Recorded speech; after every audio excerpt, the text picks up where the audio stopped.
Dis tyd vir daai braaipaai, die biltong braaipaai. En dankie vir almal van julle wat my getag het. Ek het besluit om Chart se resep te gebruik, want dis wat ek in gedagte het. So jy het nodig die Philadelphia kaas, jou puff pastry, en natuurlik St. Marcus se biltong, because why not? Pepperdews en rooi eie wat ek nou gaan caramelize. Ek gaan my eie sweet chili sauce maak. So watch the space.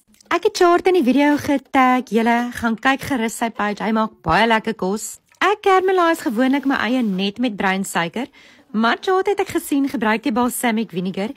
Dis die eerste keer wat ek dit gedoen het en ek moet sê dit was amazing. Vir my sweet chili sauce gebruik ek die smoky chili boost, heuning, 'n bietjie paprika en jy gooi hom soos jy smaak, daar's geen hoeveelhede nie. Julle, hierdie is beslis vrek lekker. Probeer dit gerus. Okay, so nou moet ons hierdie braaipaai storie aan mekaar sit. Wish me luck, don't judge me, maar kom ons kyk hoe gaan dit.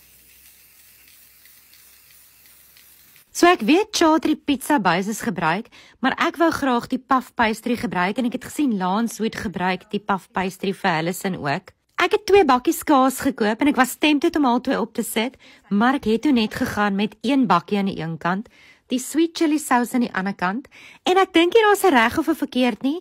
Ek het hom nou maar net gepak, soos wat ek dink. Ek het ook die biltong bietjie kleiner gesny, soos wat Chart gesê het, en ek is bly ek het, want as jy die paai eet, wil jy nie daai groot stukke biltong hap nie. Ek het ook die pepperdews 'n bietjie kleiner gesny. Julle en hierdie eie, oh my word, daai balsamic vinegar doen die triek. En julle weet mos by my is daar altyd chili betrokke, so ek het 'n chili kaasie ook oorgegooi. En dan as jy hom toeknyp, vou jy mos dan maar net jou kante, en ek het net seker gemaak as ons die rooster toemaak, dat die hele broodjie binne in die rooster is. Broodjie paai, whatever you name it. Net toe ek hierdie dinge mekaar gesit het, het hy al heerlik gelyk. Okay, so wish ons luck. Julle, die paai is eintlik so vinnig en maklik om te maak. Wat die langste gevat het, is om die eie te braai, en dan nou om hom op die vuurtjie rustig te braai.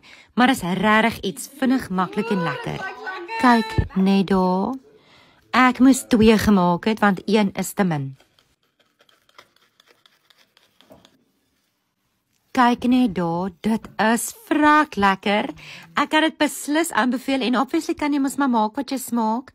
Ek het my mond verbrand, maar dit was so lekker. Baie warm. Shit, dit is lekker.